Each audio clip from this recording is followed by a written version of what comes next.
बात करते हैं तो जब से आयोग में नया कमेटी का गठन हुआ और नया कमेटी गठन होने के साथ में लगातार आयोग ने झारखंड को अगर देखेंगे तो लगभग 9 ऐसे जिला हैं जिसका समीक्षा बैठक, छात्रावास का निरीक्षण, सामाजिक लोगों के साथ में लगातार बैठक करते रहे हैं।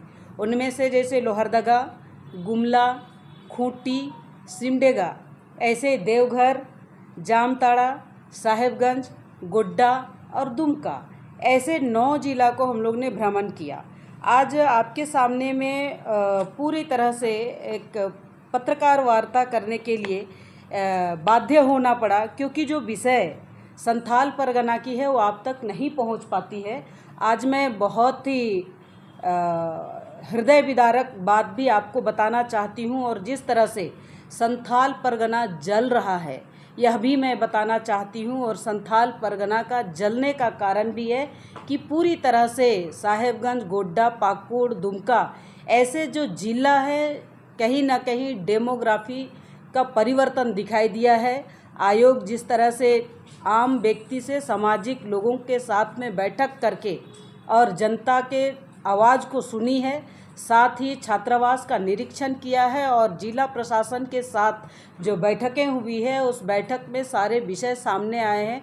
उन विषय को मैंने आपके सामने में रखा है, और इसलिए इस विषय को रखते हुए मैं बहुत कह सकती हूँ कि साहेबगंज में जब मैं गई और वहाँ जब देखा है तो कई ऐसे ब्लॉक हैं जिस ब्लॉक की मुखिया बेटी तो आदिवासी है पर उनका पति बांग्लादेशी घुसपैठी यानी रोहिंग्या मुसलमान है, और ये कहीं ना कहीं वहाँ का डेमोग्राफी को चेंज किया है।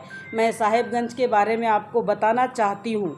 बरहेट प्रखंड का बरहेट संथाली उत्तर, बरहेट का कदमा पंचायत, बरहेट का गोपालडीह पंचायत, ये 3 पंचायत जहाँ की बेटियाँ हमारी मुखिया है आदिवासी लड़की, लेकिन उनकी शादी मुसलमानों के साथ हुई है और उनके नाम से ज़मीन जगह सब ले करके कहीं ना कहीं डेमोग्राफी चेंज किया है। उसी तरह से मैं साहेबगंज का और एक प्रखंड है उधवा, जिनका पंचायत है दक्षिण बेगमगंज, वहाँ भी हमारी बेटी आदिवासी बेटी मुखिया है पर उनका पति मुसलमान है।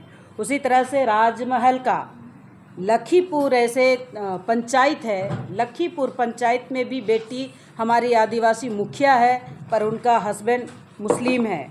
ऐसे बड़हरवा का सतगाछी, मधुआपाड़ा और मयूरकोला, ऐसे 3 पंचायत है। तीनों पंचायत में हमारी बेटियां मुखिया है पर उनका पति मुसलमान है। उसी तरह से साहेबगंज जिला का एक बरहेट प्रखंड के फूलभंग पंचायत समिति की सदस्य है, बेटी भी आदिवासी है, पंचायत समिति सदस्य है पर उनका पति मुसलमान है। उसी तरह से हमारा जिला परिषद की सदस्य हमारी बेटी है जो जिला परिषद की सदस्य है पर उनका पति भी मुस्लिम है। इसलिए मैं कह रही हूँ कि जिस तरह से साहेबगंज जिला को एक सेंसिटिव एरिया बन गया है, लगभग 30 से 40% जनसंख्या डेमोग्राफी चेंज हो गया है। इसका उदाहरण और नाम हमने इसलिए उस प्रखंड और उस पंचायत के बारे में बताया है, उसका सर्वेक्षण निरीक्षण आप भी कर सकते हैं और वो सामने तथ्य को ला सकते हैं। इतना ही नहीं, अगर आप उस एरिया में देखेंगे तो ज़मीन का बिक्री किस आधार पर हो रहा है वो भी आपको दिखाई देगा। मैं आपको पढ़ देती हूँ। साहेबगंज में जितना अभी तक हमने 9-10 डिस्ट्रिक्ट में घूमे हैं उसके बारे में मैं डिटेल से बताऊँगी।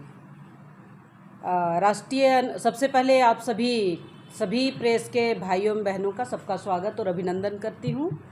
आज जिस तरह से राष्ट्रीय जनजातीय आयोग भारत के विभिन्न क्षेत्रों में घूम रही है और देख रही है, इसके अलावा झारखंड भी जो आदिवासियों का संरक्षण और उनका सुरक्षा प्रदान करती है और उनके हित के लिए, उनको न्याय दिलाने के लिए आयोग काम करती है। तो एक हमारा निर्देश है, मैं उसको पढ़ते हुए फिर आगे विषय को रखूँगी।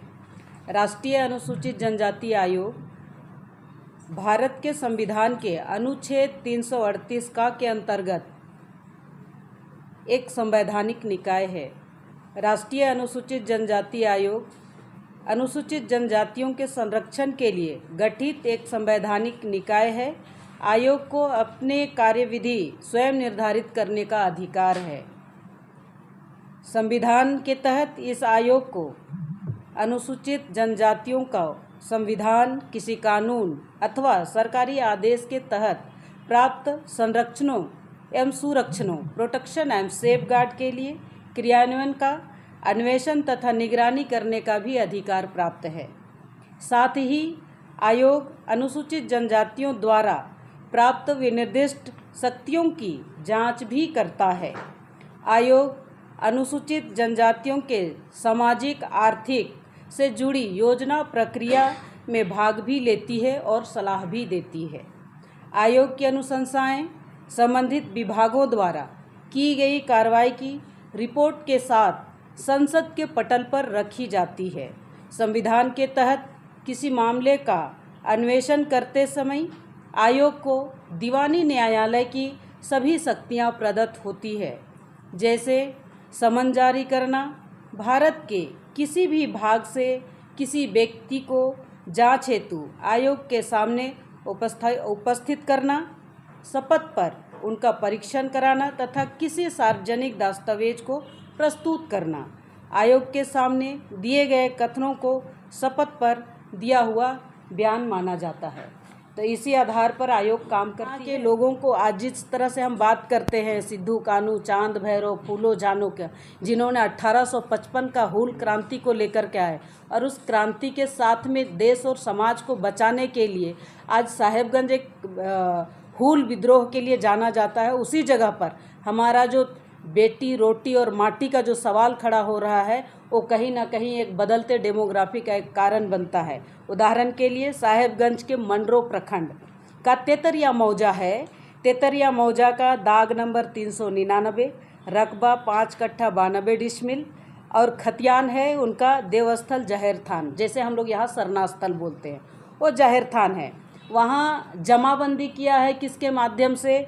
तो सीओ के माध्यम से। उस जगह पर ना पूजा पाठ आदिवासियों का होता है, उस जगह को रोकते हुए वहाँ कब्रस्तान का निर्माण किया जा रहा था और उस कब्रस्तान निर्माण के समय डीसी के माध्यम से लगभग 28 लाख का योजना भी सैंक्शन हो गया था। और जब आयोग ने गई और वहाँ जिला प्रशासन के साथ में बैठक करने के बाद सामने ये विषय आया कि ये सैंक्शन क्यों किए, और ये तो जहर थान है जो संथाल परगना टेनेंसी एक्ट के माध्यम से उसको ना सेल किया जाता है ना बेचा जाता है, वो आदिवासियों का पूजा स्थल है जिसको कहीं ना कहीं ध्वस्त करने का प्रयास किया गया। उसी तरह से मैं आपको दूसरा बताना चाहती हूँ, यही मौजा तेतरिया का ही गोचर का भूमि। यह भूमि भी जैसे यहाँ भूइहरी होता है उस टाइप का वो गोचर का भूमि गाय को चराने के लिए, लेकिन वहाँ के लोगों ने अपनी संस्कृति को बचाने के लिए अपना वहाँ का सांस्कृतिक कार्यक्रम, नृत्य गायन प्रोग्राम या गांव का शादी ब्याह का प्रोग्राम वही गोचर के स्थान में होता है। उस जगह पर आज के दिन में अगर देखा जाए तो वहाँ मस्जिद निर्माण कर दिया गया है। उसी तरह से और एक बात आपको बताती हूँ कि किस तरह से लोग उन पर हावी हो रहे हैं। आदिवासी समुदाय के लोगों को सिर्फ कर्ज के नाम पर 5,000 राशि दिया जाता है और जो ब्याज का पेपर बनाया जाता है उसमें 50,000 लिखा जाता है और इसी से वो फंस जाते हैं, पैसा वापस नहीं हो पाता है। और उस नाम से जिस घर में, जिस आदिवासी परिवार में जिनका सबसे ज़्यादा धन दौलत है यानी कि प्रॉपर्टी ज़्यादा है, उस घर की बेटी को शादी कर लेते हैं और उस ज़मीन को कब्जा करने का काम करते हैं। ये कहीं ना कहीं ये पेपर जो बनता है वो पेपर भी दान पत्र लिखा जाता है और 2-3 कट्ठा से 4-5 कट्ठा तक उनको एफिडेविट दान पत्र के नाम से दिया जाता है। तो ये कहीं ना कहीं डेमोग्राफी चेंज का विषय है। ये विषय मैंने आपको साहेबगंज